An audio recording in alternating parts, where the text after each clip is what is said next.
প্রায় ২ বছর ধরে জাতীয় দলের বাইরে নেইমার জুনিয়র। আগামী সেপ্টেম্বরের ফিফা উইন্ডোতে তাকে জাতীয় দলের জার্সিতে দেখার স্বপ্নে মেতেছিলেন ভক্ত সমর্থকরা।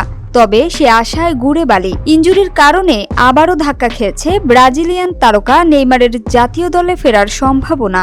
২০২৩ সালের অক্টোবরে ব্রাজিল জার্সিতে সর্বশেষ ম্যাচ খেলেছিলেন নেইমার। এবার দুবার দলের ডাক পেলেও চোটের কারণে ছিটকে যান। চিলি ও বলিভিয়ার বিপক্ষে আসন্ন বিশ্বকাপ বাছাই পর্বের ম্যাচে কোচ কার্লো আনচেলত্তির দলে ফেরার জোর সম্ভাবনা ছিল নেইমারের। তবে দল ঘোষণার ঠিক আগের দিন নতুন করে উরুর ইনজুরিতে পড়েছেন এই সান্তোস ফরোয়ার্ড।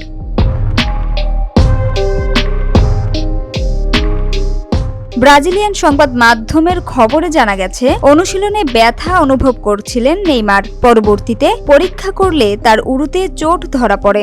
সান্তোস ক্লাব ইতোমধ্যেই বিষয়টি ব্রাজিল ফুটবল কনফেডারেশনকে জানিয়েছে।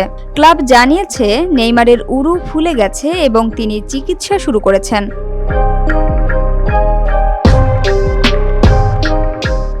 চোট কাটিয়ে সান্তোসের হয়ে টানা ৭ ম্যাচ পূর্ণ ৯০ মিনিট খেলে জাতীয় দলে ফেরার দারুণ সম্ভাবনা তৈরি করেছিলেন নেইমার। তবে আনচেলত্তি শুরু থেকেই তাকে নিয়ে দ্বিধায় ছিলেন বলে দাবি করেছে কিছু সংবাদ মাধ্যম।